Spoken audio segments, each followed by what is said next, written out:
quite known. Do you need me to do anything? Cha-cha-cha. Yeah, that may not help, but.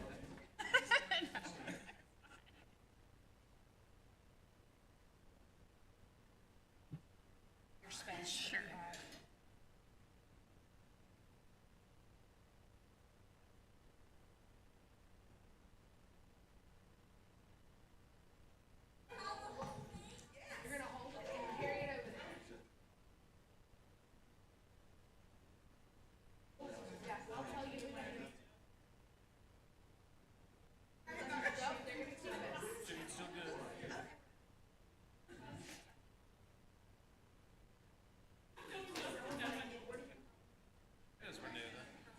They were.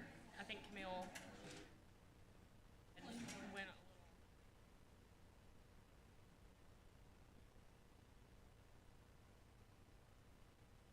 Or that's what I thought. Maybe we do green beans and potatoes.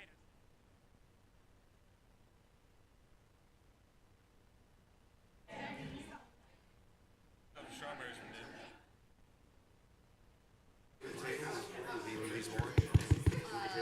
More good strawberries. Is it supposed to be red? You're covered in chocolate. But you know, Okay. I'm not desperate. Be honest today.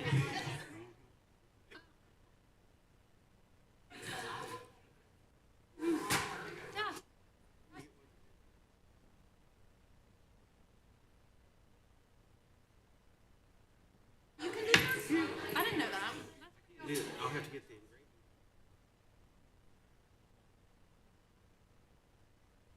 That's kind of cool. Get it burned up. You don't even have to burn it. You're just having a migraine.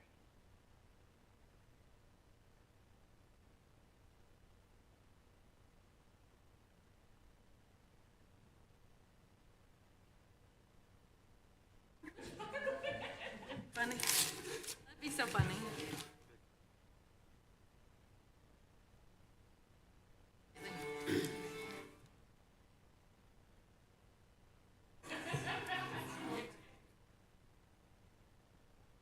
I don't have that side effect. You in a different order? Good at the same time. I have 5:45. Let's call the meeting to order. If everyone would stand for a moment of silence and the pledge.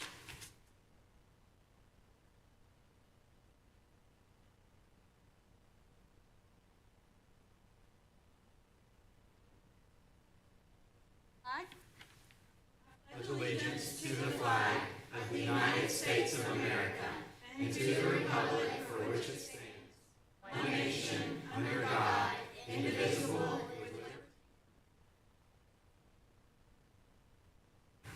Good evening, everyone. If we could have the roll call, please. Chair Harrison, Present. Keith Acton, Present. Deborah Thomas, Present. Vice Chair Burnett, Present. Shell Childs, Here. and Superintendent Horrell. Here. We do have a quorum. I would like to welcome everyone to, goodness, it's already our February meeting. This year is already flying by. I can't believe we're already a month into it. It looks like we have lots of visitors tonight, so I'll go ahead and get us into our agenda. Mr. Superintendent, if you would lead us through it. I will. The first item is the opportunity for public comment. Is there anyone from the public that would like to speak? It's great to see the public. Yes. Exciting to see y'all. Hearing none, next item. Next item, we're going to move into the superintendent's report. We're actually going to take the reports out of order and get to, I think, our most important business tonight, which is hearing from some of these students and what they've prepared. Just so everybody has the context, Tennessee School Board's month is actually in January, and Tennessee School Board's Appreciation Week is actually the last week of January, but we usually wait until the first week of February to recognize our incredible school board members. I think as everybody in here knows, and hopefully anybody watching the live stream knows, we are very, very blessed in Lakeland to have a school board made up of individuals that care as much as they do about students, about staff, about learning, and about the entirety of the community. And we always just in a very small way say thank you to them, and we feed them a hopefully good meal right before, and then we ask the schools if there is anything they would like to share with the school board members. And we are so fortunate that Ms. Lockhart at Lakeland Elementary and her staff, and Ms. Martin at Lakeland Preparatory School and her staff always come up with something wonderful and meaningful. And I think if you ask the school board what's their favorite meeting of the year, it would be this one, and it wouldn't be because of the meal. I think it would be because of what's about to happen. So we are going to, as we normally do, school board members, I'd invite you to step down into the front here, and we are going to let Ms. Lockhart, if she needs to, or her representatives. Okay. We can go that way. We'll let y'all take it from here.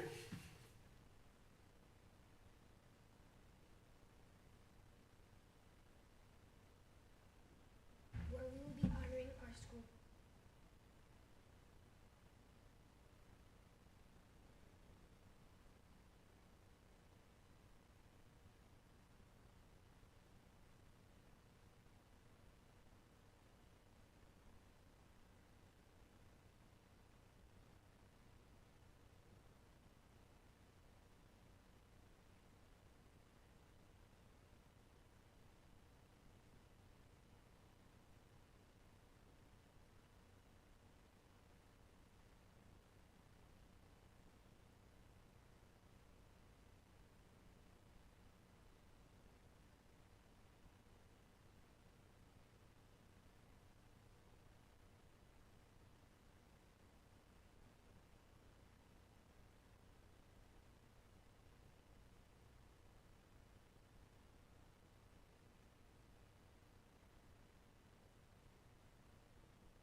Here just for a second. I know you do. If y'all can come over here, we'll just here and let the school board line up behind you. It's terrific. So good.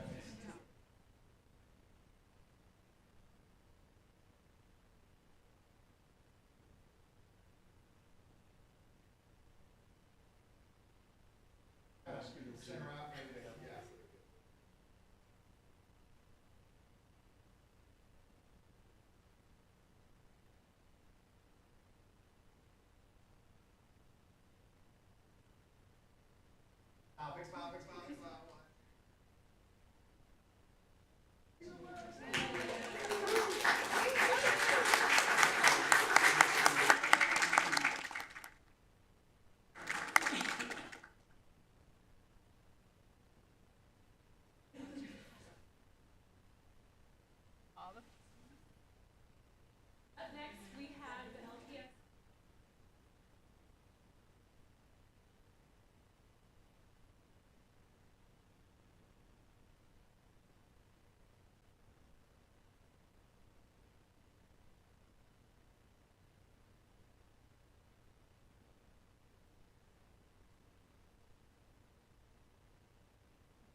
Everybody good? I think we're good. Okay.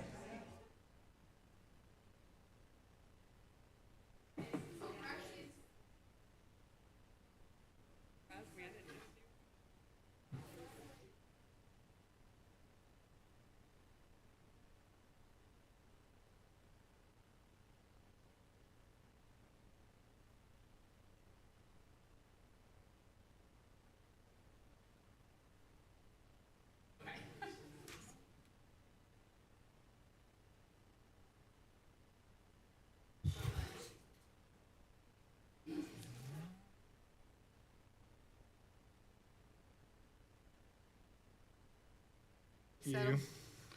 I'm gonna go till everybody's settled and ready. Everybody good? I think I might just like some more music. We could have them playing in the background. It'd be a lot better than. Yeah. Give us a. You'll need your mic on. All right. All right. So we are at our superintendent's report. Is there anything else you would like to cover? Just a couple things that I'll go over quickly.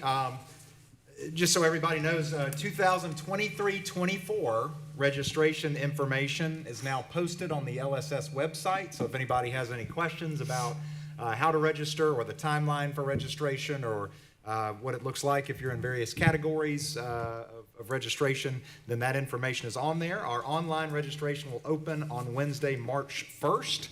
And we're asking all returning students, and new students can also register, but we're asking the returning students to please finish registration by Friday, March 24th. We'd love to get as many people registered by Friday, March 24th, but obviously some folks will move into town in the meantime or other circumstances, and obviously they'll have more time to do that. Related to registration, we have a number of positions currently posted at the LSS careers page. For 23-24, we've had a number of qualified applicants already, which is always exciting, and we've even made a couple of hires for 23-24. So we're getting that process started and working ahead as we always do, and ready to get those folks in. I did want to make a note for the public. Speaking of boardsmanship, for the last 9 years plus, we benefited from not only the board chairmanship, but also the legal advice and background of Kevin Floyd, our previous board chair and board member, who also happened to be an attorney, so we kind of got some benefit there. And after some discussions with the current board, we are engaging with the Floyd Law Firm as additional counsel for Lakeland School System, which means that we'd utilize him in areas where his background in real estate, municipal governance, and school law could be a benefit. This does nothing in terms of to change our relationship with Eric Plumley and Birch, Porter, and Johnson, who will continue to be our primary counsel and represent the board in the many different ways that he has for some time and continues to do so. But Mr. Floyd will serve as additional counsel as needed or as requested by the board. So I think that's an exciting opportunity there. I did just want to know for the public, anybody that's not following the Lakeland School System Facebook pages, in particular the school pages, and different school systems do this differently. If you want to see what's going on in Lakeland School System, follow Lakeland Preparatory School and Lakeland Elementary School because they do a great job covering the dozens and dozens and dozens of opportunities, activities, awards, championships, everything you can mention, it's all there. If I've started right now reciting them even for the last month, we'd probably go late, but really urge everybody to do that. And also want to welcome, I'll just note, Wesley Wright is here, and he is the Board of Commissioners school liaison, and we appreciate him being here and everybody that's here this evening. So that concludes my report. Any questions for the superintendent? And I will pause right here. For anyone in the public, don't feel like you have to stay. I want to make sure I tell everybody that. I know people are like, oh, should I get up and walk out? So please don't feel obligated to stay for the rest of the meeting. But if you would like an agenda, we do have agendas out there if you would like to have a copy and see what we're going to go through. Good note. As we usually say, the very most exciting things about this meeting have already happened. Yes. There's All without a right. doubt. So the next item, we took the superintendent's report, so now the We're going to move on to the TLN okay. representative update with Michelle Childs. Well, I thought it was going to be exciting, but apparently it's not. Okay, so the General Assembly has opened for their session, and the bill filing deadline has now passed for the House and the Senate. 1,500 bills were filed, and TSBA is tracking 287 that are on public education. Right now, as we speak, Governor Lee has started his State of the State at 6 p.m., so there may be some education initiatives that come out of that as well. I'll note a few bills, and we'll also note there were, I think, about 18 filed on the controversial third grade retention bill. So we will see between these numerous bills which ones any traction or not. Couple others that have already been filed is HB 68 SB 249 by Lambert and Johnson, and this proposed bill would expand the summer camps, because right now after this summer, it will just be what's called learning loss bridge camps for grades 4 through 8. So if this bill goes through, then it would expand it where it looks like what it is right now, numerous grades on each summer. The next one is HB 7 SB 24 by Sapicki and Hensley. And this would be a bill that would, if passed, would increase from $200 to $500 what each teacher in kindergarten through 12th would get for buying instructional supplies. I will note that the fiscal note on that is almost $19 million, so we will see where that one ends up going. There is HB 433 SB 12 by White and Gardenhire, and this would expand the eligibility criteria for education savings accounts, which would include students zoned to attend a school with at least, instead of at least 5 schools, with at least 10 schools. Or I'm sorry, it would change it from 10 to 5 and change the criteria. So those are the 3 that got highlighted this week, but there will be many more to come, and especially on the third grade retention and how that gets revised, if it does. That's for the TLN report. Just one, and I know we made this as one of our legislative items. Either outright repeal or make significant adjustments to the third grade retention bill. I would just say, as much as possible, all of us to have conversations with our legislative representatives, members of the public. This bill is harmful to education. If this bill does not get changed, third graders who do not score the certain score on the ELA will be retained in the third grade with no option at the school level or at the district level to make changes without an appeal process. Say any of that wrong.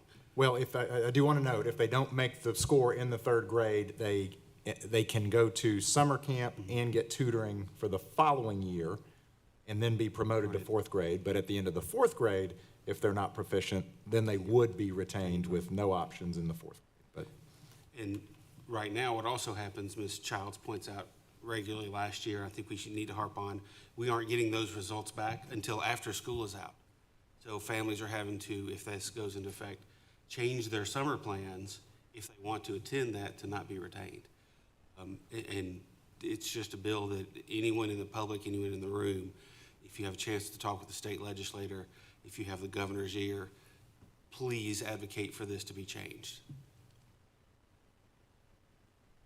Good notes, and I do want to note that the school system, by law, and this is being put into practice, we are required to notify the parents of third graders that have been identified as being at risk for third grade retention, and that round of communication is going to come out in the next, is it tomorrow? Okay, in the next 24 hours. That's what I was about to say.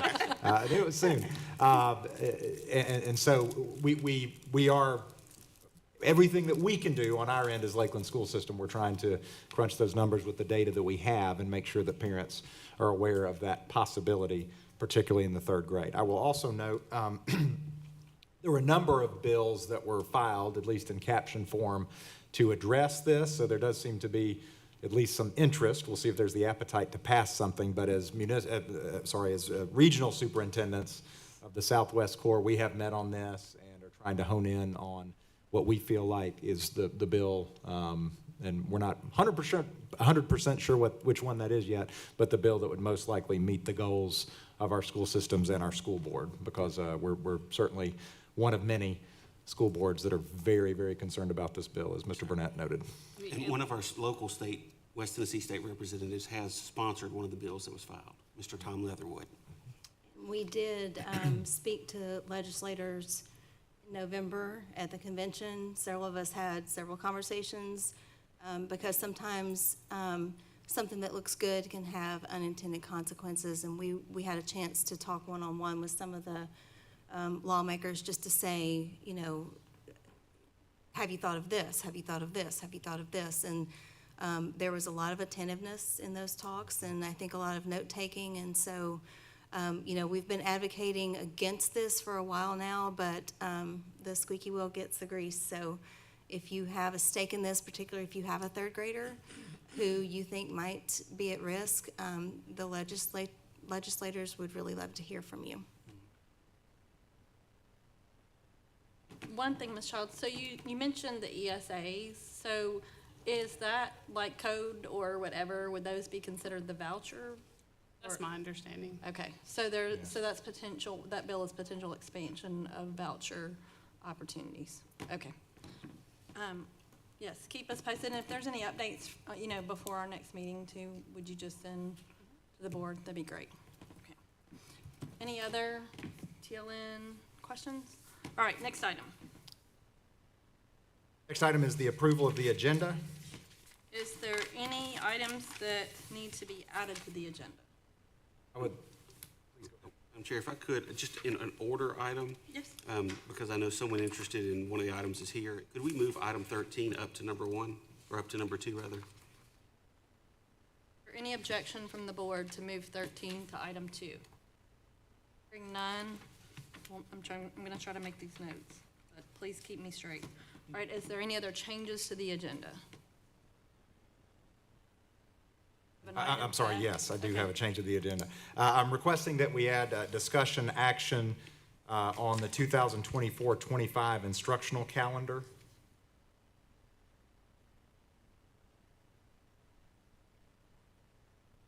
Item number 18, I assume. Item number 18. And I'll note that the previous amendment that I had proposed to the board, we've decided not to move forward with until we take that policy up, the attendance policy. Is there any objection to adding the 24-25 instructional calendar as item number 18? None. All right, so just for clarity, we're moving item number 13 right behind the approval of the board minutes. And then we're adding item 18 as 24-25 instructional calendar, discussion and possible action. All in favor of approving of the agenda as amended, say aye. Aye. Any opposed? Or the agenda is approved. Next item. Next item is the consent agenda. We have nothing on the consent agenda. Next item. Next item I want to note, we had an executive session mentioned as safety plans review. This is an opportunity that the board has to meet in executive session, which means in private, to review our school safety plan. There were boards can meet in executive session if there's pending legal action, or to review school safety to make sure that those are private conversations. This option was offered to the board, and all questions were able to be answered in individual conversations. So we will not need to move into executive session on this item. All right. Any objection to that? Hearing none. Next item. Next item is approval of the minutes. Is there a motion to get this item on the floor? So moved. We have a motion. Is there a second? Second. We have a motion and the second. Is there any discussion on this item? Hearing none. All in favor, say aye. Aye. Any opposed? Motion passes. Next item. Next item is former agenda item number 13, discussion action on approval of school support organization cooperative agreement, the LPS High School Dance Boosters. Is there a motion to get this item on the floor? So moved. We have a motion. Is there a second? A motion and a second. Aurora, would you present on this item? I don't see a name next to it, but I'm going to assume that it's you. Yes, at this point, the high school dance boosters have turned in their paperwork to be recognized by the Lakeland Board of Education as an official school support organization. Any discussion on this item? Hearing none, all in favor say aye. Aye. Any opposed? Motion passes. Next item. Next item is discussion action on contract with Renaissance Group for the design of a Lakeland School System District office. I'll make a motion to get this item on the floor. Is there a second? Second. We have a motion and the second. Dr. Horrell.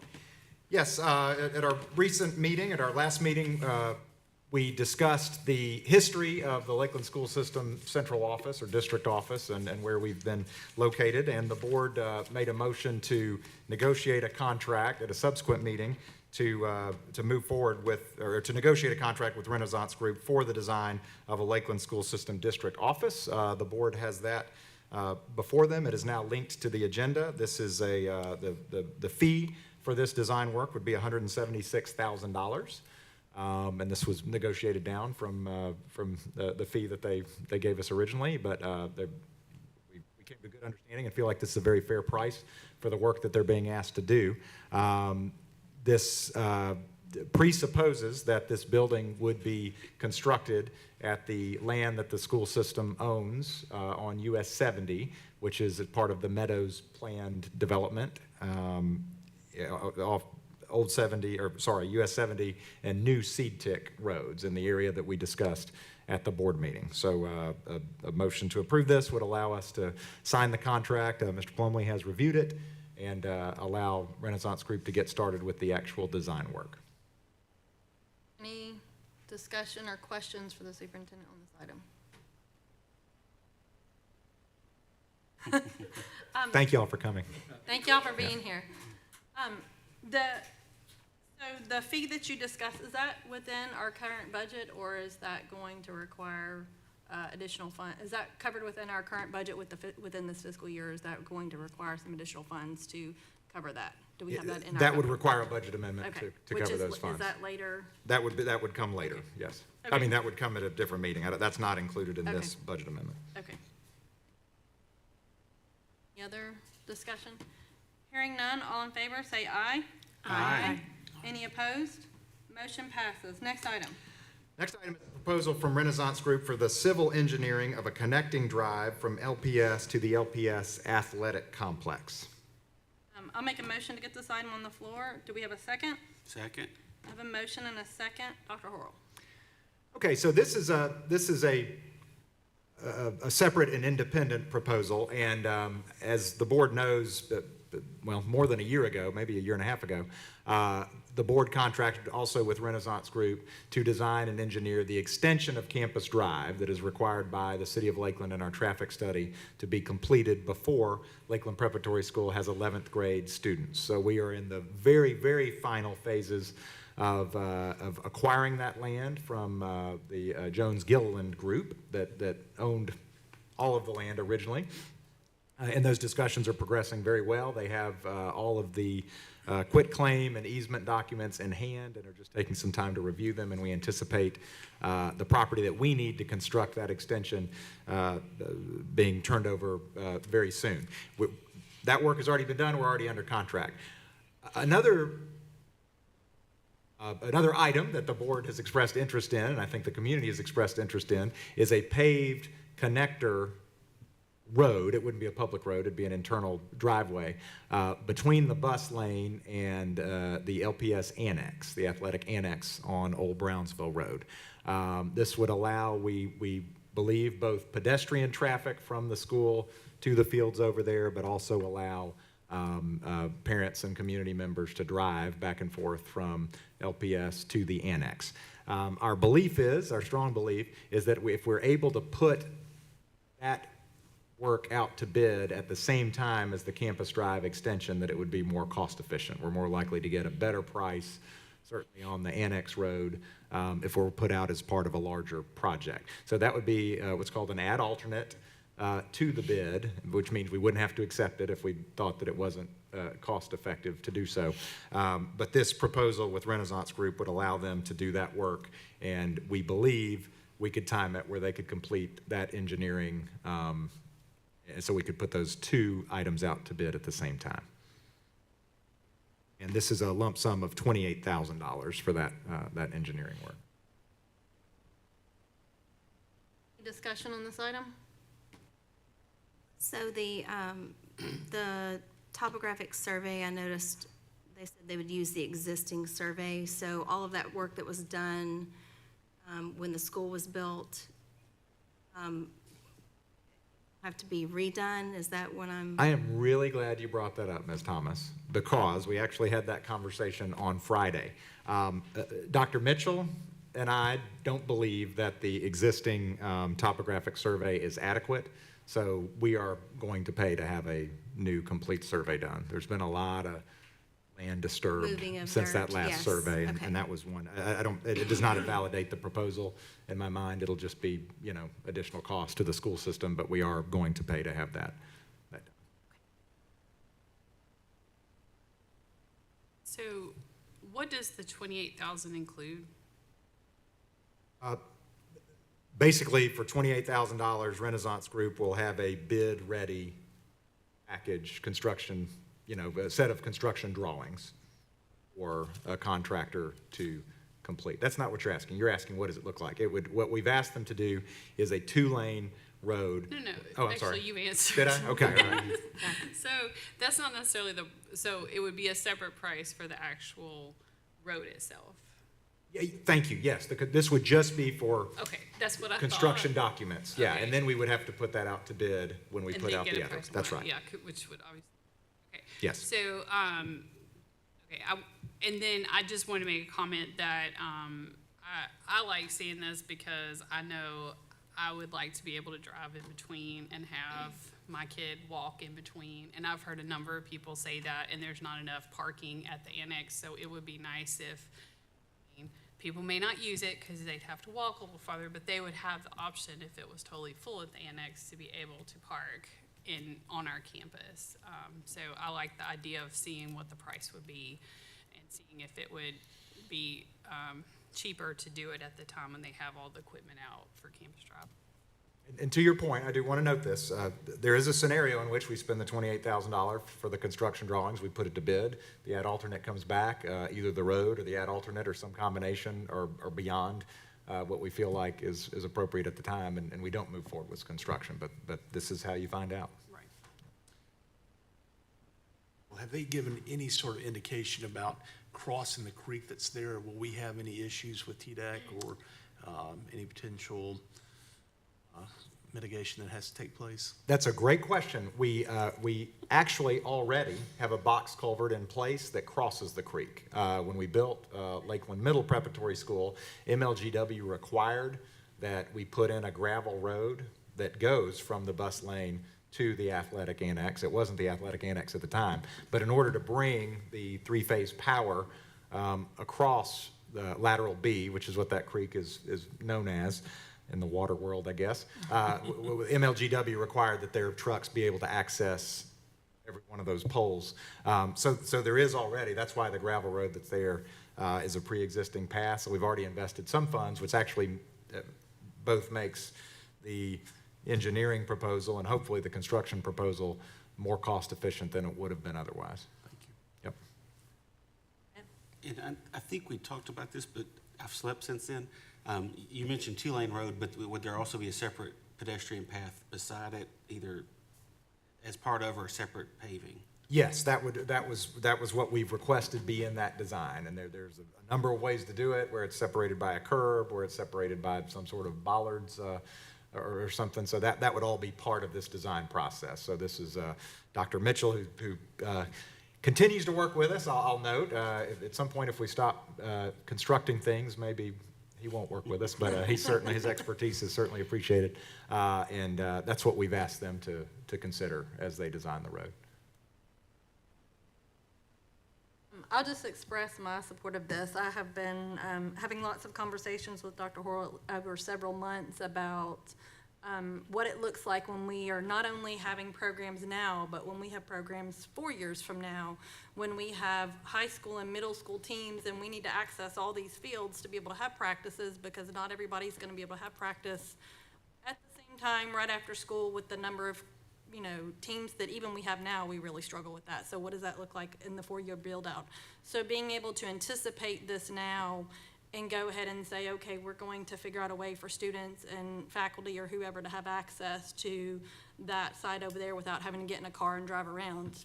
mean, I'm not saying it's the shortest walk ever, but certainly would have access to it, be a pedestrian path or some path for students or whatever, for our programs to continue to expand. I think it's important for us to look at how to do this at some point, even if it's not right now, even if financially we say it's not right now, I think it's got to be on the books at some point down the line.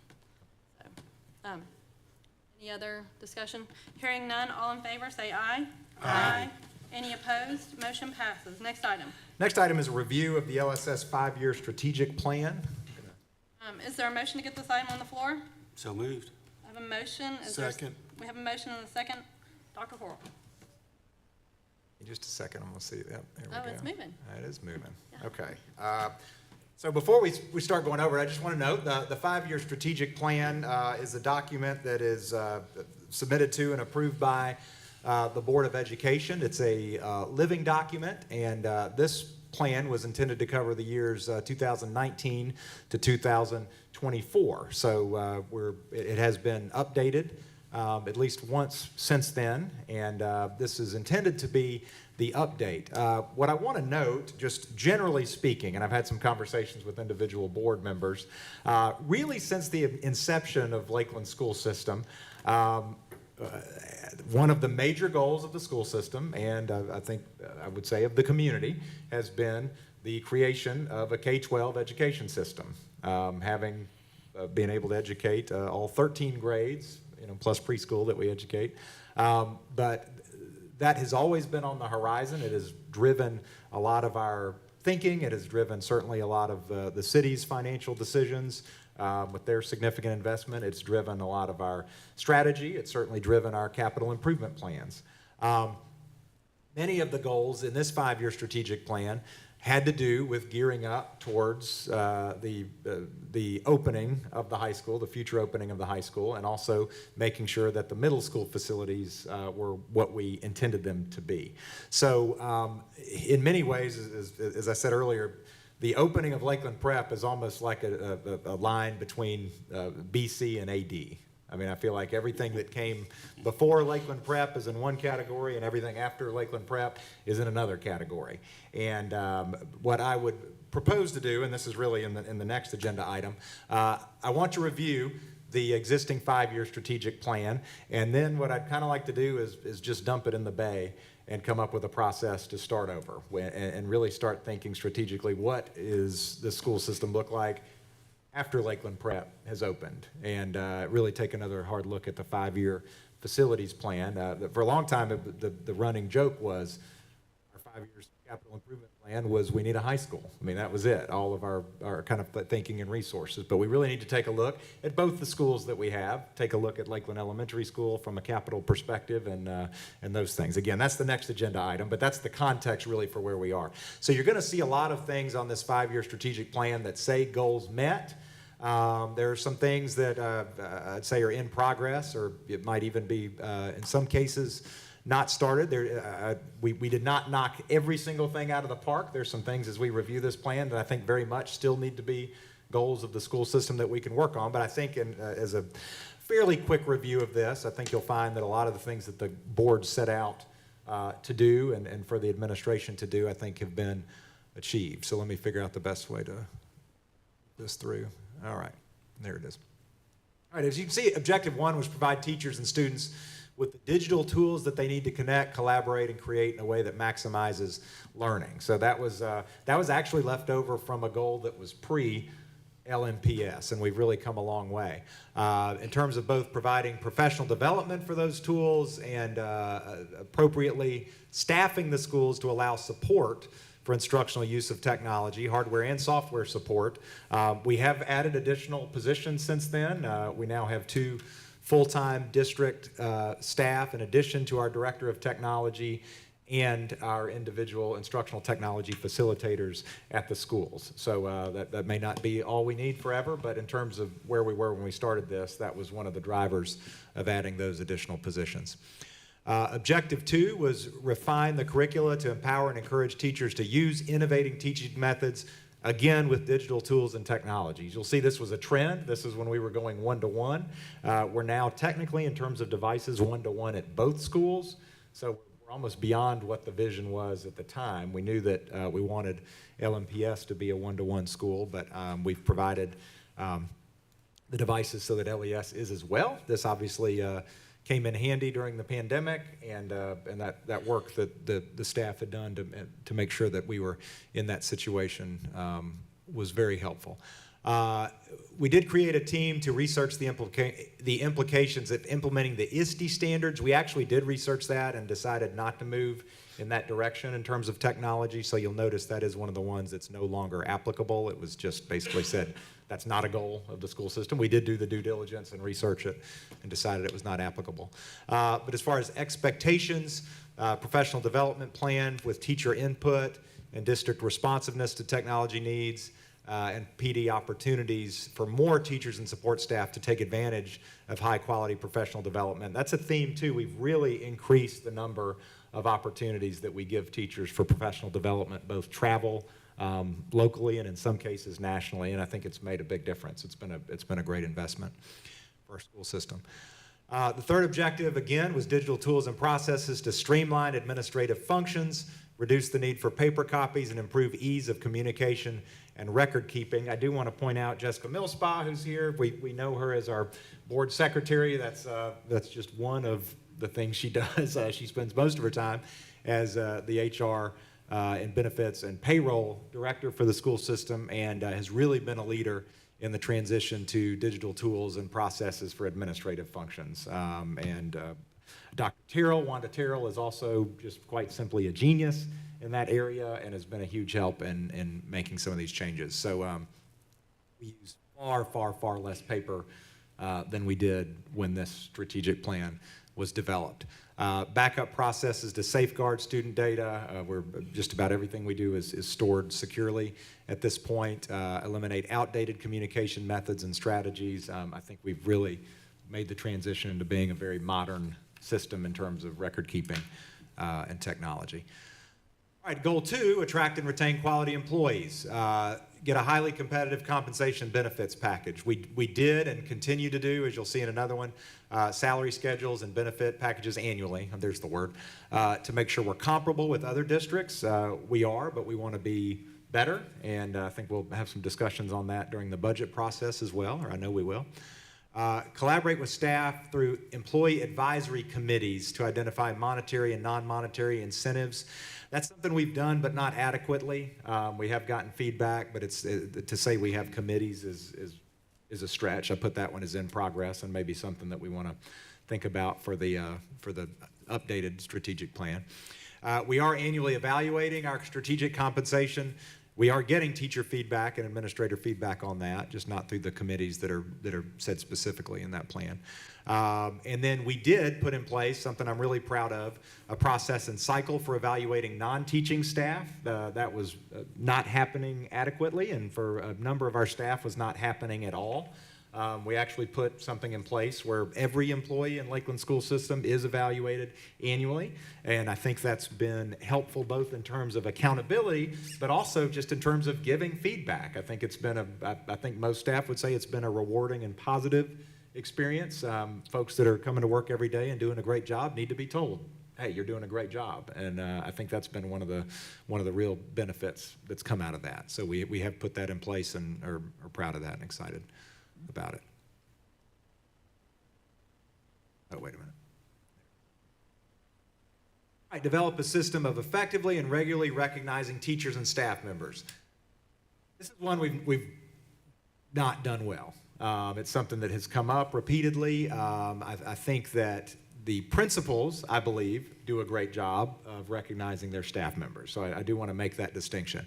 I think system-wide, we say it a spotlight program to introduce staff to the district and public. That's not something we've done. I think this is something we've drug our feet on for too long and something that should be considered for the next strategic plan. Opportunities for the Board of Education to recognize and reward teachers. I think we've got some work we can do there in terms of providing those opportunities to the board and deciding what is the best way to do that. And some of those conversations are, what do the teachers want? Do they want to come to the board meetings? And I think we've said in some cases they don't, but too often we've stopped the conversation there. So what can we as a school system and as a board do to say to every employee, hey, we recognize you and you appreciate you. Let me say again, though, I think the principals in their buildings do a really terrific job of that. To me, this goal had more to do with how do we do that as a district. Provide targeted, specifically and appropriate PD for teachers and staff. Again, I think that's been something that I think we can all be proud of. There are just more teachers having more opportunities to get professional development and report that back. So I'm going to move kind of quickly through that one. Deliver concise, accurate information to employees. I think that's something we've really honed in on. I think employees would tell you that they feel like they're in the know, they understand what's happening.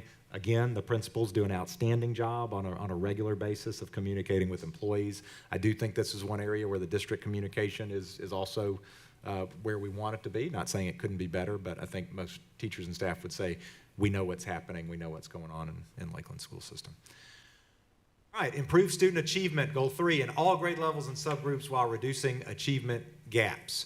We wanted to do that through PLCs. This has been something that after a long time, we've really gotten our PLC work kick-started. We've sent a really, I think, relatively high percentage of teachers directly to the professional learning communities at work conferences and have brought that work back. I think in terms of our use of data, our use of common formative assessments, and really this year in particular, with the utilization of the instructional facilitators in the buildings and the utilization of our Director of Accountability and Assessment, Mr. Adler.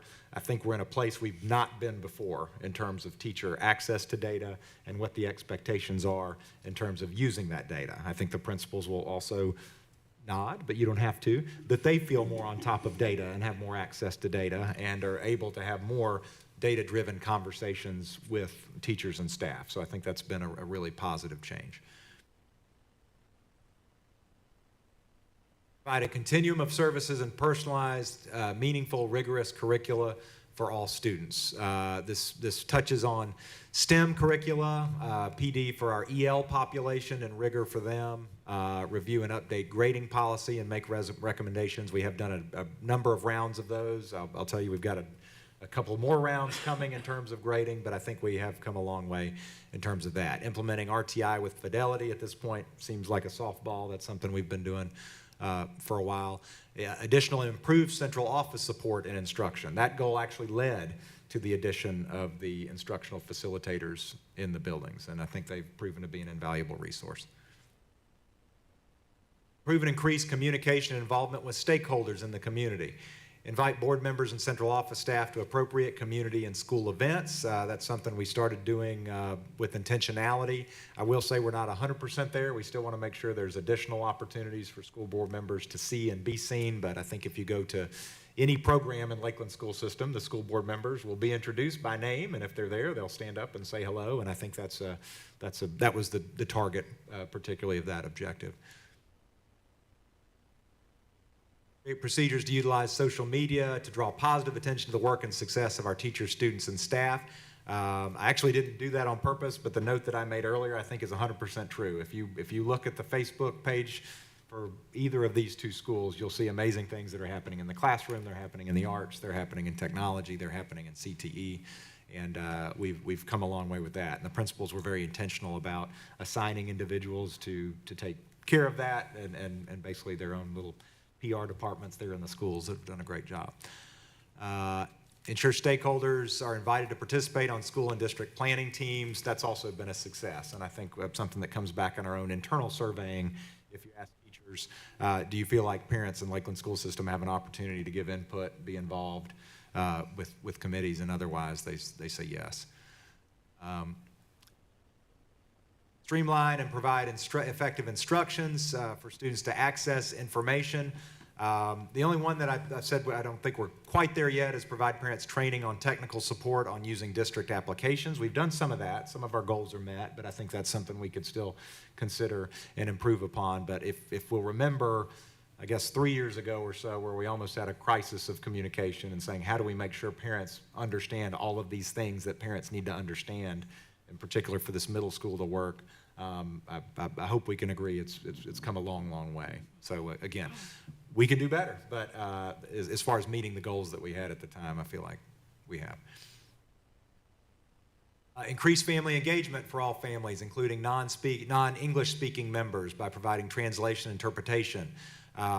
We have gotten a language line service. We talked about it just today in context of registration. Research ways to fund a bilingual facilitator position. We did get that started as a grant and have continued to use Ms. De Leon, and she is an invaluable resource in terms of communicating with that important segment of our community.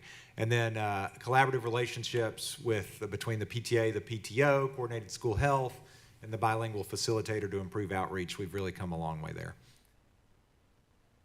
Goal 5, promote social, emotional, and physical health through cultivation of a safe, supportive, and secure learning environment. This has to do with school safety, obviously. A number of notes here as far as the utilization of our coordinated school health supervisor and healthy teams, PD opportunities for coordinated school health, and task force to accomplish identified health, safety, and wellness. Ms. Blake Warren in particular, does a tremendous job with our coordinated school health program and has improved outreach tremendously. High quality mental health programs. Again, these are things that are at top of mind always. Our counselors are even more trained in this than they were when we started this program. We have also, as you know, recently hired a behavioral and transition specialist who already is proving his worth to the system, having done, both principals are nodding again, doing significant work to support school staff in both schools. So that's been tremendous.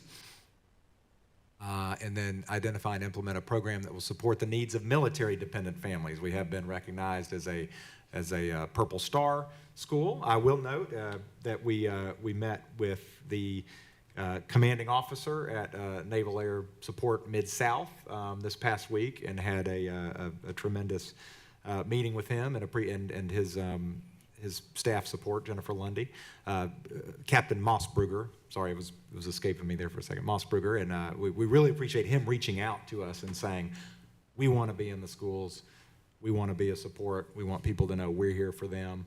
And they do have a dedicated school liaison. That is her job, is to support military families and military students. And she says sometimes she's underutilized, and she wants everybody to know. So I'm saying, Jennifer Lundy wants you to reach out if you're a military family and feel like you need some support. Although they did both mention that so much of what they hear about Lakeland school system is that students do feel like they're supported, and that we are aware of the unique challenges that military families face in terms of just transitions that they make all the time. So we're so blessed to have such a strong military community in and around Lakeland.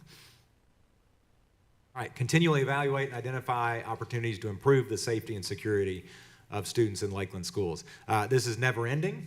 Whatever the next strategic plan needs to improve, need to include additional ways to improve in this area, but we are working directly with the district security officers, Shelby County Sheriff's Office, and the fire marshal to improve. I feel like those relationships are even closer than they've ever been.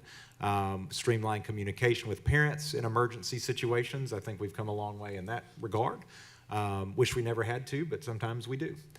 Evaluate and update digital safety and citizenship curriculum and delivery. Again, Dr. Terrell has led that work and does a tremendous job with digital and online safety, as you saw from her report a few months ago.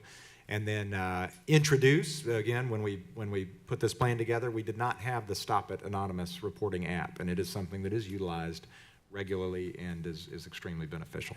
So that is the update to our current strategic plan. I'm certainly open to any questions you have on that, or the next agenda item also relates to it.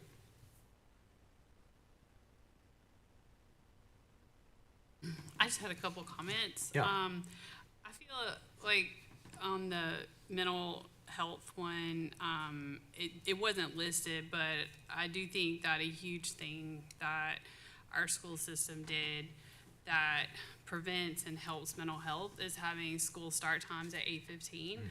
That's been proven. There's no dispute. And I can personally tell a huge difference between my two kids at different districts with the start times. And so I just want to acknowledge that I think is one thing. It's just really hard to try to fix something that could have been prevented in the first place. And I feel like it really does make a tremendous difference. And on the safety and security, we had also added a resource officer, so I'm just noting that's like yet another thing that was done. And lastly, I do want to hear, as I know we look to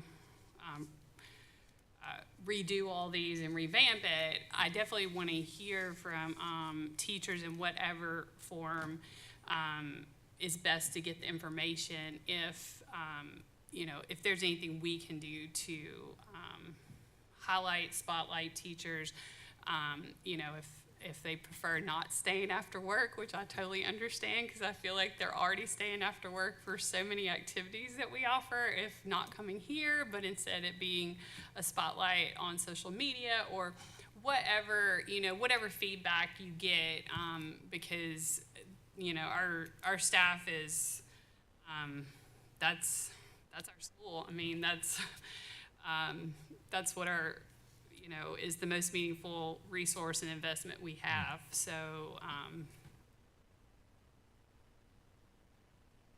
Other comments? Is there any action the board needs to take regarding this item? There's not. Okay, There's not. all right. Next item. Next item is a discussion on an update to the LSS 5-year strategic plan and the 5-year capital improvement plan. I'll make a motion to get this item on the floor. Is there a second? Second. I have a motion and a second. Dr. Hoare. So what I'd like to propose and have discussed with the board is getting some specific board involvement on the development of kind of where we go from here. If we're in the AD phase of Lakeland Prep now, what does that look like? And what I'd like to request from the board is that one board member be assigned to liaison with me as an ad hoc committee to establish the new process for the 5-year strategic plan and the 5-year capital improvement plan. Is it fair to say, Ms. Harrison, that I've reached out to the board to see if there was any interest in that? And Mr. Acton expressed some interest in being part of the 5-year capital improvement plan, and Ms. Thomas expressed interest in being part of the 5-year strategic plan conversation. So my request would be that the board take action on that and appoint them as ad hoc committee members. On a committee of 2, that would be me and the board member, to basically to kind of brainstorm what should the process be for setting these up in a sustainable way. First of all, thank y'all for raising your hand. We always appreciate it when someone raises their hand. The second is, I guess I will make the motion to appoint Deborah Thomas as, and I'm going to make sure I say it right, as the board liaison for the 5-year strategic plan, and Keith Acton for the board liaison for the 5-year capital improvement plan to work with Dr. Horrell. Did I say that right? You did. Okay, so I'll make that motion. Do I have a second? Second. I have a motion and a second. Any discussion on those two people's raising their hand and their volunteerism? And just one comment, I'm assuming Dr. Horrell, as the rest of the board members have items that we want to make sure our voice in them, we would just share those directly with you then. Absolutely. You can continue to share with me. I think part of what we're going to talk about is what is the best process for gathering feedback. But let me be clear. The board will have the opportunity to review, discuss, and approve Sure. the 5-year CIP and the 5-year strategic plan. So your input will be invaluable. Discussion? Hearing none, all in favor say aye. Aye. Any opposed? Motion passes. Thank y'all again for volunteering. Thank you. Next item. Next item is discussion action on update to policy 5.302 sick leave. I'll make a motion to get this item on the floor. Is there a second? Second. We have a motion and a second. Dr. Hall? Yeah, these were some changes that were recommended by Ms. Millspaw in her capacity as the HR director. There were some things that she wanted to clean up and clarify that you'll see before you, and that's why you'll see several chunks that are completely eliminated just for the sake of clarity, although I think some of it is included in other sections. Is that right, Ms. Millspaw? So mainly just making sure that we have a policy that clearly lays out when sick leave is appropriate, how it can be used, and what are the options for unused sick leave and other things like that. Is there anything else we need to add, Ms. Millspaw, on the mic? Oh, and thank you. What happens at termination? It clarifies what happens to an employee's sick leave when there's a separation from the system. And I'll ask this question. Is there any change in the amount of sick time so it's just rewording the language, so employees still get the same amount of sick time. Great question. Mainly for clarity is my understanding. Any other discussion or questions on this item? Hearing none, all in favor say aye. Aye. Any opposed? Motion passes. Next item. Next item is discussion action on update to policy 5.701, substitute teachers. I'll make a motion to get this item on the floor. Do I have a second? Second. I have a motion and a second. Dr. Horl. Catch up with my clicks here. I know.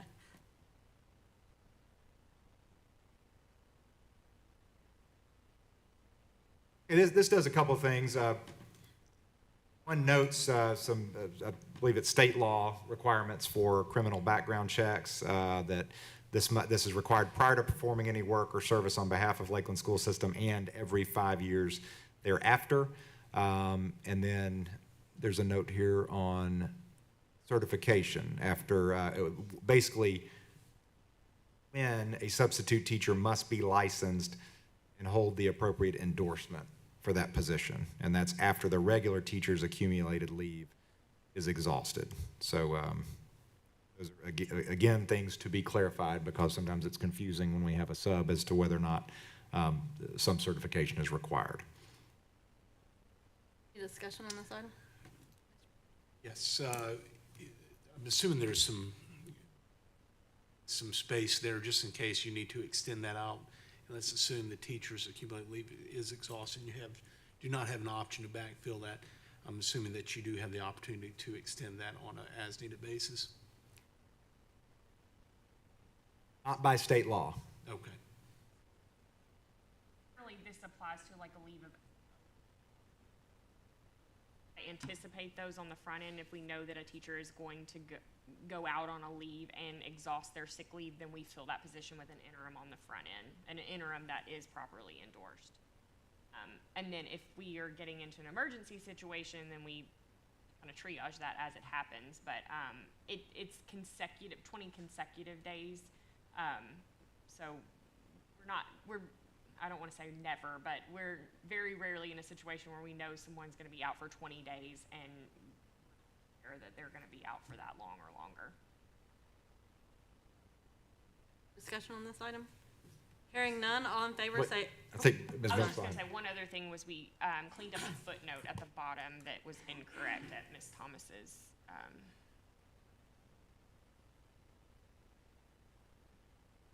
All in favor say aye. Aye. Any opposed? Motion passes. Next item.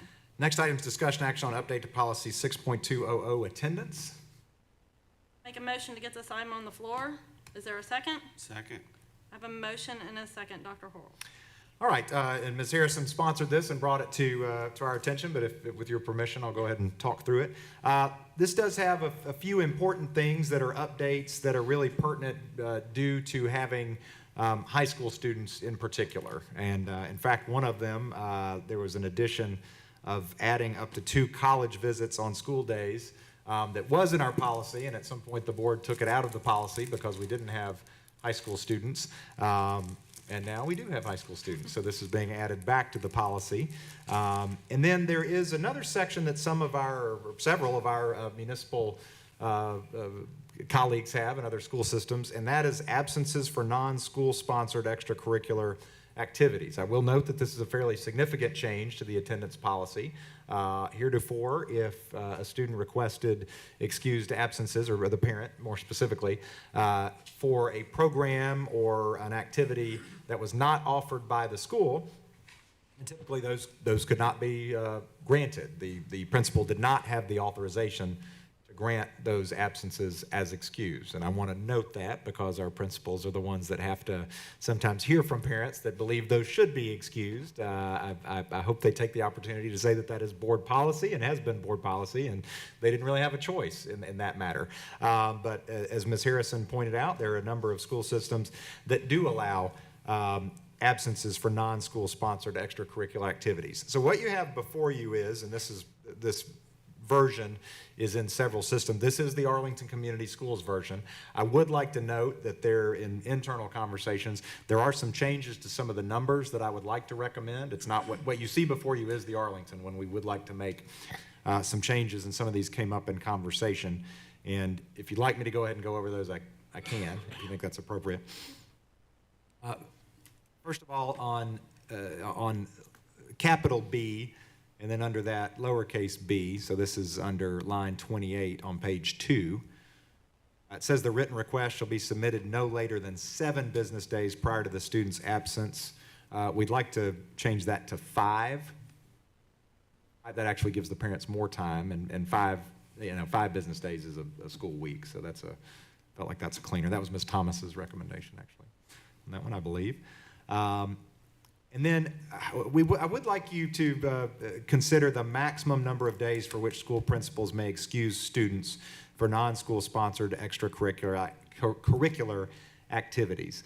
We feel like 10 is a little high per school year and would like the board to consider allowing 5 excused absences for non-school sponsored extracurricular activities. Again, we're open certainly to whatever the board approves, but that would be the recommendation from school administration that I'll bring forward. Then the third was all absences, I'm sorry, on line 12, just under that. In order for this to be consistent with our current policy and procedures, or our current procedures rather, all absences must be verified in writing by the parent within, we'd like to request 3 days of the student's return to school. That's long-standing procedure, I guess tradition's too strong word, long-standing procedure for Lakeland school system. So that's the meat of the changes there, and those are the requests that we would request as amendments to those changes. What was that last one, the line number on that one again? That would be line 12 Okay. on page 3. Sure, I move to make the edits that Dr. Horrells presented us, page 2, line 28 to say 5 days, page 3, line 9 to say 5 days, line 12 to say 3 days. A motion to amend the policy. Is there a second? We have a motion and a second. Any discussion on the amendments? I will speak up. I do have some concern about limiting to 5 instead of 10 due to the fact currently we do have families with children at both schools and having different policies where the children may go to that activity with their other family at Arlington High School versus Lakeland if they've got, kids in activities. I do see where it could put some strain on families that do have kids in both school systems to not have some consistency there. If the family was trying to go and they only had 5 excused or 5 days or whatever, an opportunity in a school year where if their child was going to these activities at Arlington, they can do 10. So they're picking and choosing how to separate as a family to go to these things. I guess that's my only comment or whatever there is that, well, I'll speak to my personal experience. I'll just bring in my personal experience. So we have used this policy at Arlington High School. So we have separated as a family because we didn't have this policy available, for Lakeland. So we have separated a family where, my son wouldn't go and then my daughter would, and we take advantage of this at Arlington High School.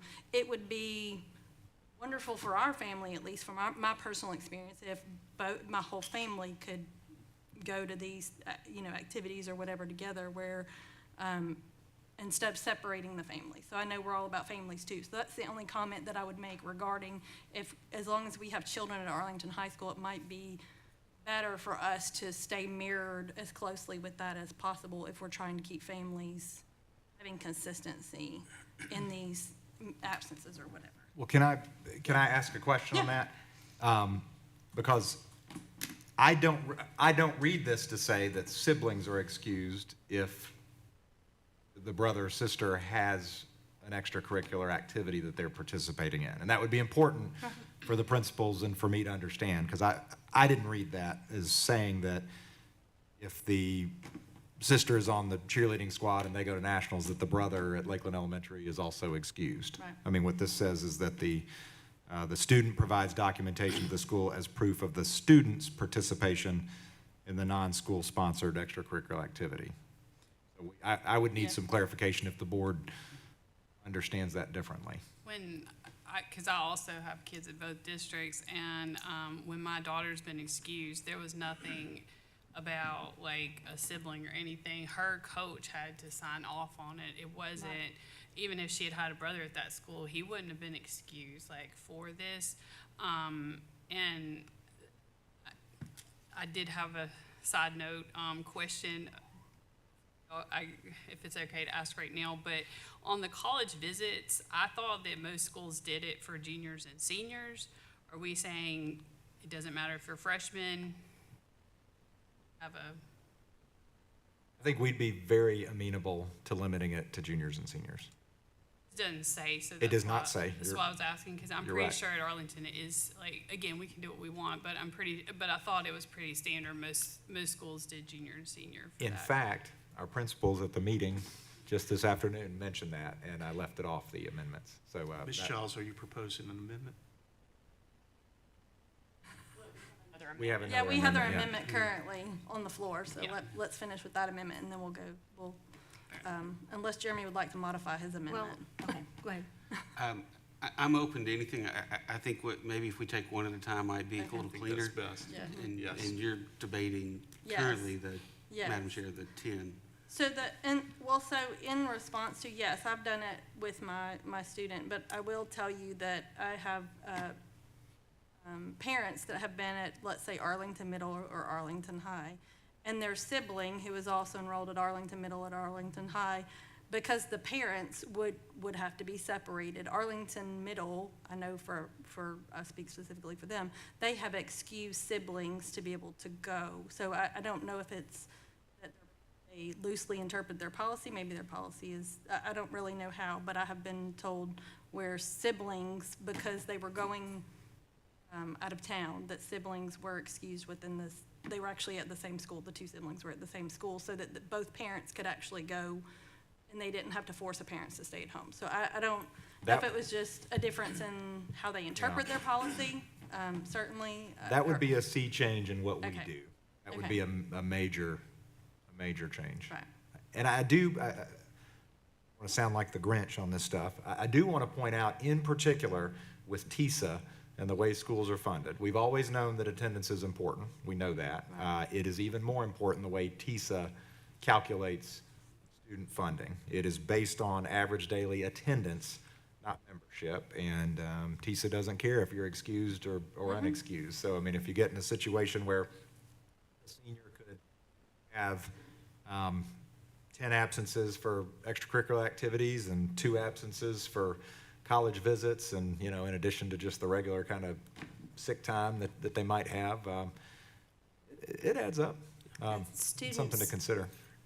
Sorry, did you read? Students who are participating in a school-sponsored event are counted present. That's present, yes. So we're only talking about, so for a little clarity, can we ask for an example of, if we're talking about the difference between 5 days and 10 days, have you had examples? I think of a couple of girls who were in pageants, and so they were gone for that. Can you think of examples where 5 days was not enough? 5 days would not have been enough? Or is 10 days, where do you feel like 5 is the sweet spot? I don't want to put you on the spot, but We haven't let them have any. I mean, yeah. heretofore, just so we're on the same page. Do you feel like 5 is acceptable? And that it preserves instruction because you can't make up for the time lost by having your computer with you? Okay. Talking about the difference between 5 and 10, and we're talking about the actual participant in the activity. Some examples of events that would be excused. So I know the board will have them, but for example, if you play club sports, you play with a travel baseball team or a Memphis Pride, one of the cheerleading squads that's not associated with the school.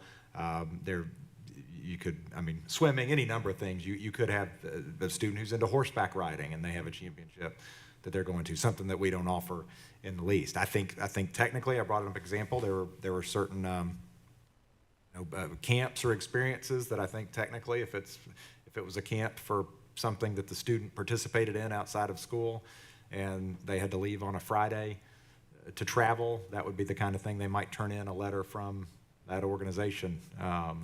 Boy Scouts that was the next one that came to mind. So there are a number of things. I mean, I think with this policy, it could, we could go from 0 to 60 pretty quick. I do agree with the policy and the need for the policy. I do think there is a sweet spot there somewhere, because I think we have a number of students that are trying to do what we say. They're trying to learn, grow, lead, and the place where that takes them is some place that's not necessarily something that's offered at the school. But it could also be fine arts. You could have somebody that's participating in a community ensemble, for example, and they get invited to play somewhere out of town.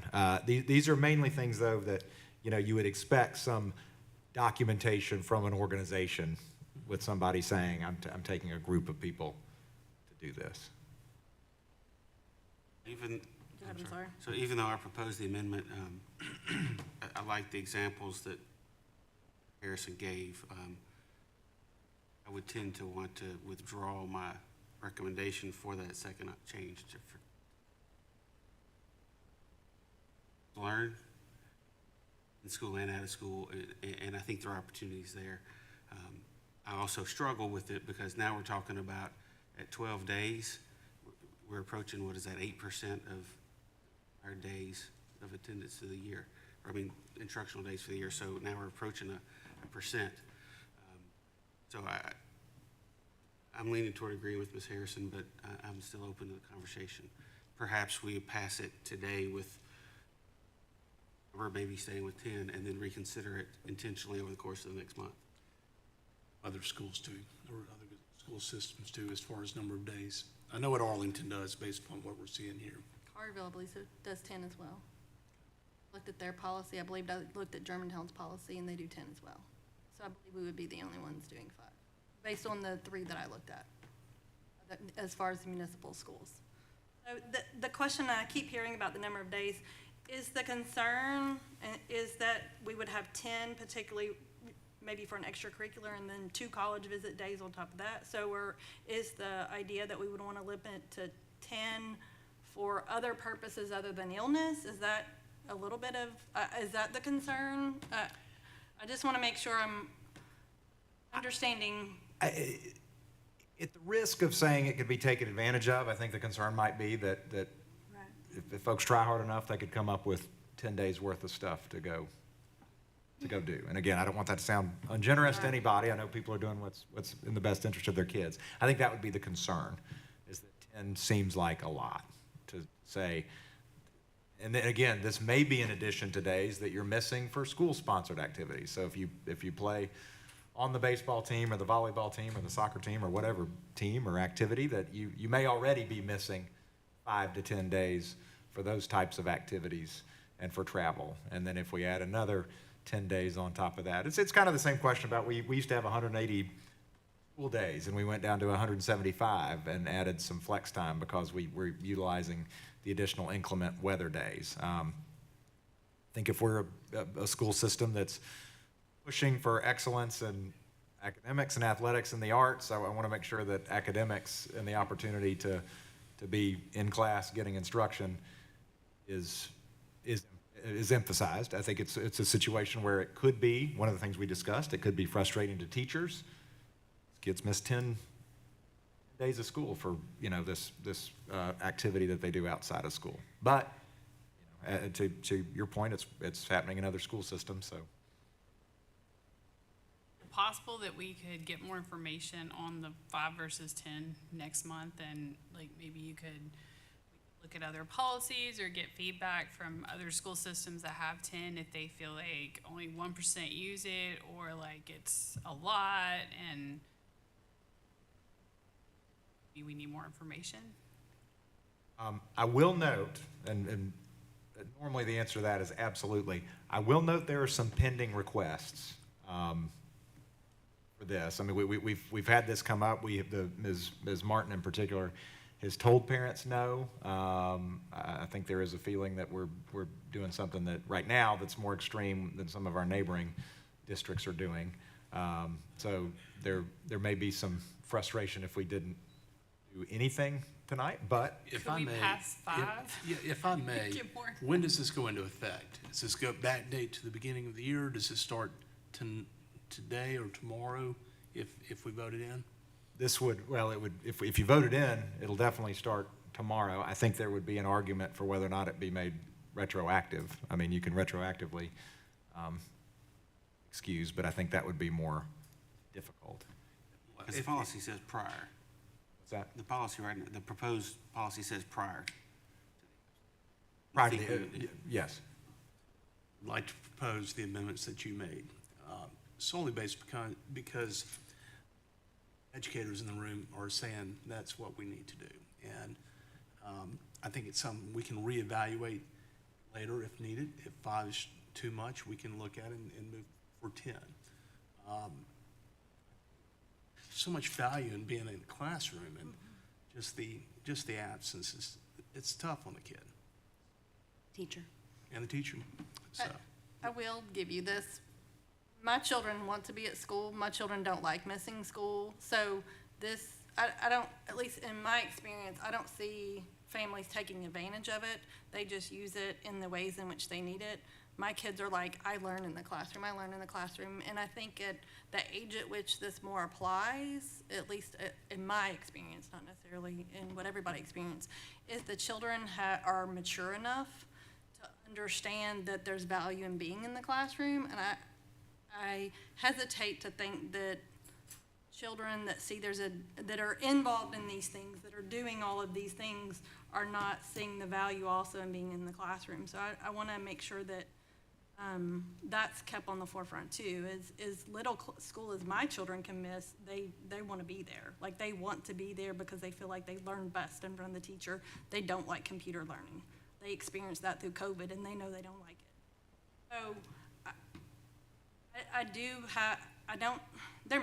yes, there may be the 0.5% that take advantage of it, but I think if we're only saying we need the 10 or the 5 because we're worried somebody's gonna take advantage of it, then I don't think we're giving our students enough credit for what they do every day and what families do every day and what they've experienced over the past 5 years with COVID, that they don't like digital learning. So I just bring that to everybody's attention as well. Well, I'd like to just clarify, I'm not viewing this from anybody taking advantage. Right. I'm looking at this for the student's education. I'm looking for it from the classroom stability.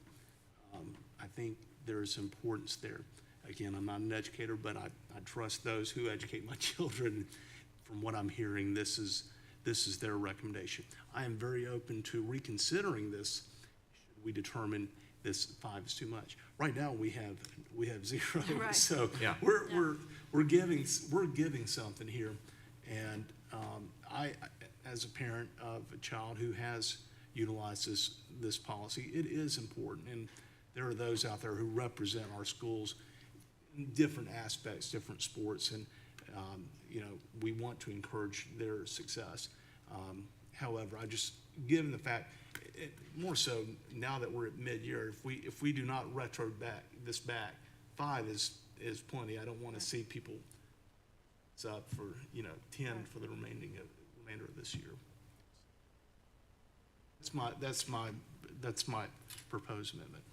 So, Dr. Hall, so you're sticking with 5? I'm staying with the 5 that was originally proposed, Dr. unless you want to take yours back. No, I think that's still the motion on the floor as we're discussing the amendment. Dr. Hall, one of my questions is probably going to put the principals in a spot. Proposed policy says the principals may excuse, and with the may, is that something that you would provide guidance so that there's consistency in when we say yes and when we say no? Last thing I want is for Ms. Martin or Ms. Lockhart to get called out for, well, you let little Johnny go, but Ann didn't get to go. And I think this implies some principal discretion in evaluating the activity and evaluating, is this an organized activity that requires, the days off? I mean, you can, if somebody says, oh, we need a travel day, but, what you want, and I think Ms. Martin in particular has seen in the times that we've seen these requests, is usually the organization will say, we are playing a game in, Nebraska on Saturday, and we are requesting that your child, this child be excused on Friday to travel to that event. And it's kind of verifiable. I think it's saying if the following conditions are met, that they may. I think if you put will in, then that'd be a little too Now, was it too harsh. suggested? Yeah, I was right, asking right. that for you. But no, I feel like that would be something that if they have, and they do now, if they have questions, they usually bring those to me, see if it's appropriate, but.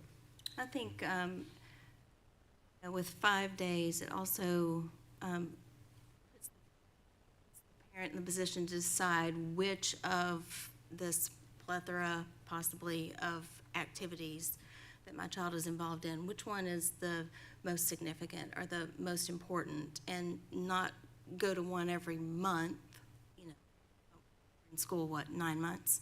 Not go to one every month and have a weekend off every month, but maybe just, I know our parents are passionate about us educating their kids, and I know that parents are passionate about these other activities that may not be school-sponsored. But I think 5 says, we recognize the fact that you have these other things that your child is involved in that aren't school-sponsored, but please prioritize and take those 5 days and put them where your child can benefit the most from them, and then, will be at school learning in the other 5 days, potentially. What if we do this? So Mr. Acton had a point that this would only be effective today for the rest of the semester. So that would be essentially February, March, and April, and May for the 5 absences that we're discussing. So what about if we go forward with this approval, then having this item back on our May agenda to review when we do section 6, to say, revisit what we want to do for an entire school year? And About have the that. June agenda. You wanna Okay, do that's that? June. Yeah. I see your point, so we Yeah. didn't want to go ahead. Okay, so how about that we handle it that way, and then we can, before the So- next school year? So prior to today, all that stuff is just kind of grandfathered in, what's happened has happened, and then we start from tomorrow, correct? This would be a new policy that takes place starting effective immediately. Okay. Yeah.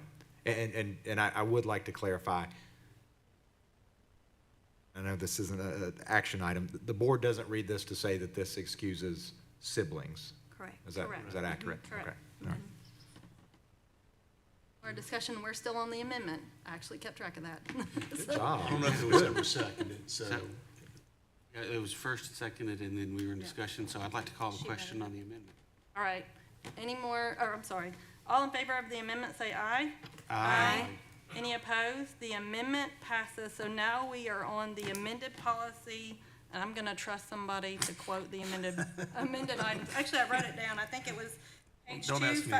Page 2, line 28 to 5 business Yes. days. Yeah.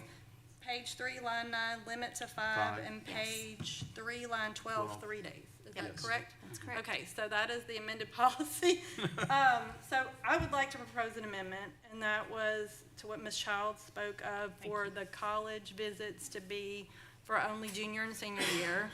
And then there was one other amendment that actually, when we said 5 day, or when we changed line 12 from 5 to 3, did we need clarification there for business versus calendar?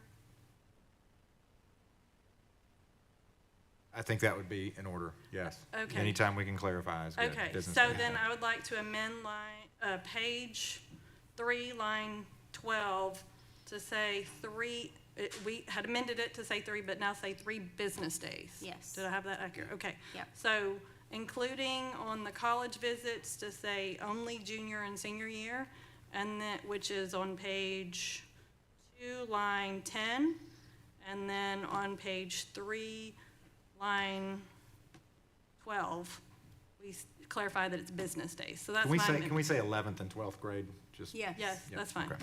11th and 12th grade. So, am I clear on my amendment? Okay, so I'm making a motion for the amendment. Is there a second? Second. So we have a motion and a second. Any discussion on those 2 amendments? Hearing none, all in favor of those amendments, say aye. Aye. Any opposed? The amendment passes. We're now back on the main motion. Discussion on the main motion. Yes. I have a request. So, Yes. between now and June, when we come back to look at it again, Dr. Horrell, is it possible that you could talk to some other municipal superintendents about their feedback? Because, for example, my personal experience is, my kids went to an international school, which was a private school, and, they say, oh, please don't be out more than 10 days, but the difference is those, because, again, it was international, everybody's traveling, but, so I see the value in, your kids being able to do things, but big difference between those teachers and our teachers is, their pay wasn't graded on like TVOS scores on how they did. And while I recognize we have a lot of amazing high achievers students, we also have a very diverse population. And so I just want to get feedback from other school systems on like how teachers, how it's affecting teachers, if they're seeing, and I do want to clarify the difference between this absence and a sick absence, because that's a different situation. So and that feedback may not be possible that specific, but if, it's become an issue with some of the other superintendents, or if they're like, it's not an issue, to Ms. Harrison's point, I just like to get some feedback so we have more data points when we come back in June to see, to evaluate this. We'll have as much as I can get. I understand. Yep. Thank you. You're Any welcome. other discussion on the main motion? Hearing none, all in favor say aye. Aye. Any opposed? Motion passes as amended. Next item. So y'all did the second amendment too? Okay, I'm so sorry. Okay, the next item. You're rocking this, Ms. Harrison, you're doing good. Next wrote it item is discussion action on approval of policy 6.204, foreign exchange students. I'll move to get this item on the floor. Do I have a second? Second. I have a motion and a second. Dr. Horrell. This is second reading on our foreign exchange students' new policy. Any discussion on this item? Hearing none, all in favor say aye. Aye. Any opposed? Motion passes. Next item. Next item is discussion action on approval of FY 22-23 budget amendments. I'll move to get this item on the floor. Is there a second? Second. We have a motion and a second. Dr. Horrell, would you speak to this item? Yes, this is one that, if you'll notice, that the net difference at the bottom is basically zero.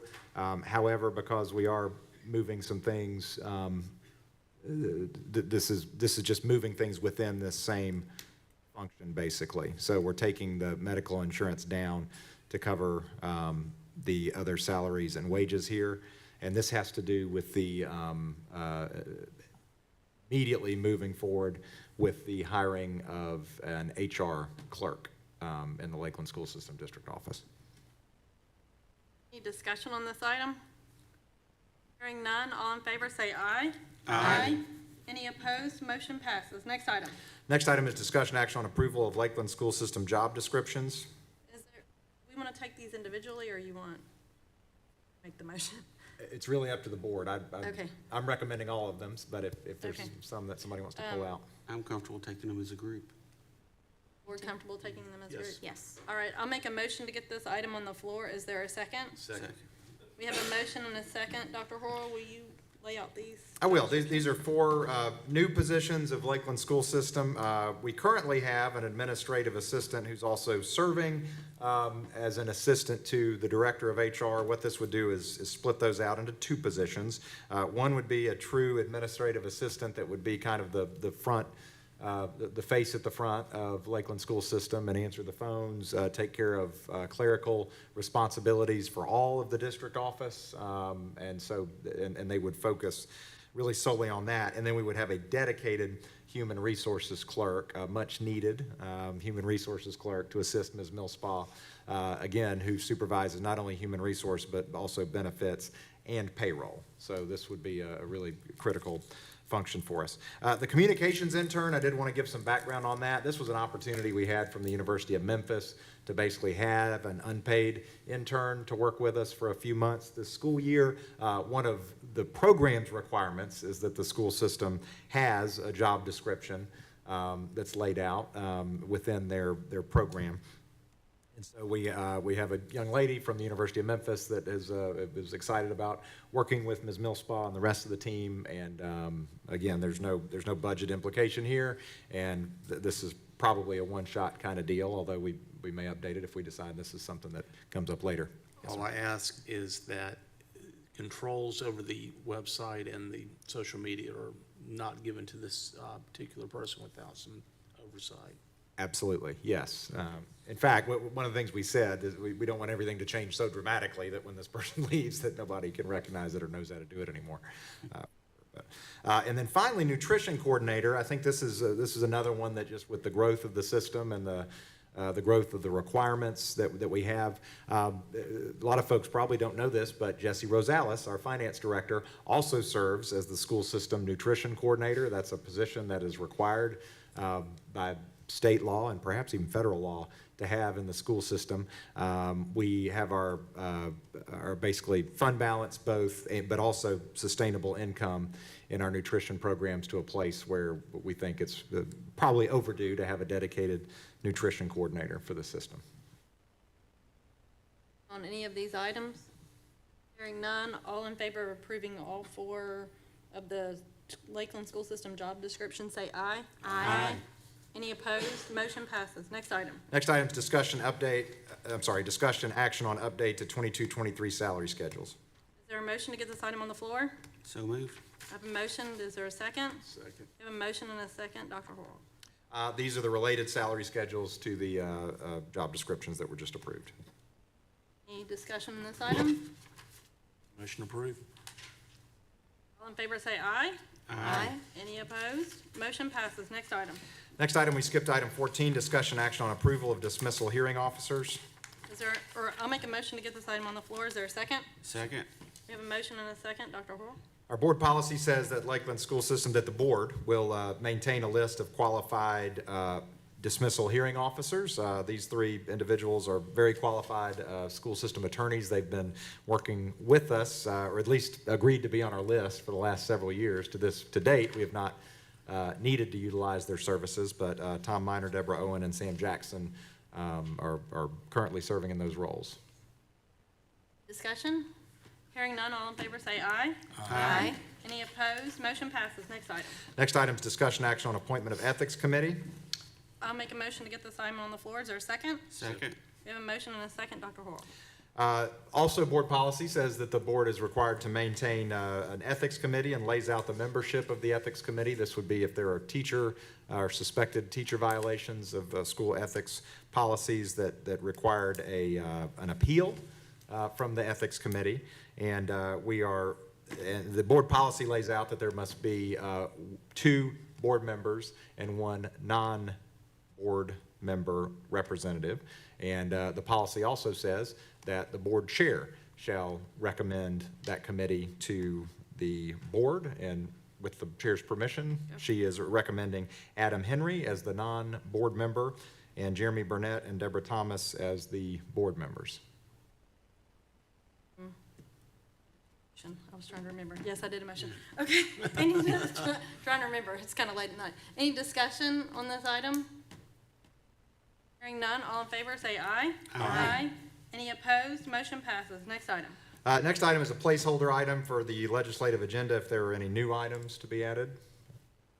Any new items, any legislative items that the board needs to consider?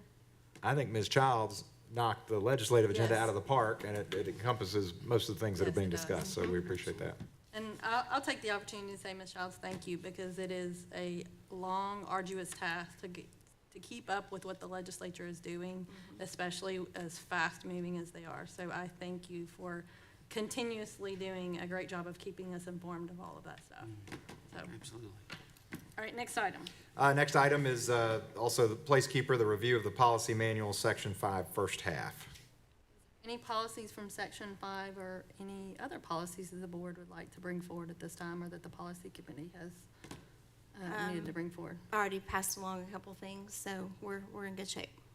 All right, hearing none, next item. No further items. We actually have we item have one 18. more. Calendar. I wrote it down. Golly. 24, almost- 25 Thank you, instructional thank you. calendar. Why I'll don't I make just a make a motion. line there? I'll make a motion to Thank bring this you. item to the Please floor. do. Is there a second? Second. We have a motion and a second. I really don't want to go home. I just want to stay here. Yes, you have before you the 24-25 instructional calendar. Just for context, I'll note that we do this in a type of collaboration with Arlington Community Schools. We have traditionally almost yielded to their feedback on the calendar. It's a good system. We obviously have students that are in both school systems, and they do a great job. They do solicit input and feedback from our administrative team, and usually bring to us kind of what the proposals are. This proposal, I will note, it's a little different for 24 and 25. The first day of school is on a Thursday. The last day of school is on a Thursday. It does include, which was very popular with the teachers, in my understanding, a day of employee in-service after Christmas, so on Monday, January 6th. And again, this is year after next. We're approving the year after next's calendar now. They would have that day before coming back. So tell them don't get excited about next year because it's not there. But we are recommending this to the board. And I will also note, since we mentioned Michelle Childs, she was the first person that I'm aware of that said the school board should be approving, or knew of some case where the school board approved calendars 2 years in advance. So that was one of her innovations. She was not even on the board. She was a parent. She was looking out for us even then. She was. Been a good idea. Yes. Any discussion on this item? I think this is a fantastic idea. Teachers need this day just to kind of get back in and make their plans and not have to jump right in the same day the kids are coming back. So I pretty much love this, So if you were looking for it. So this has passed the blessing of our teachers, our representatives for this process. Our representatives, yes. I'll say This that was way, the the preferred. representatives. This was the preferred calendar. Okay. For the most part, it's split. I will say that there's been mixed feedback on it for the two versions that Arlington brought forward. But this is much more popular with teachers. Okay. For the most part. And this is the same as what they've approved already? Yes, they have already approved it. Okay. Yep. All right. All in favor, say aye. Aye. Any opposed? Motion passes. Next item. I Now hesitate to there's- say it, but I think there's no further items on the agenda. Is there any announcements? Anybody have any announcements? I will make note, next month, again, we have because of spring break, we only have one meeting, I believe, the business meeting, so just item of note, that we will not have a business meeting again next month. Everybody has it on your calendar that we only have the one meeting next month. There are no further items. I will adjourn, or I'll make a motion to adjourn. Is there a second? Second. I have a motion and a second. All in favor say aye. Aye. Any opposed? Meeting is adjourned. Y'all. Hi, Eric. Good one. We'll see you.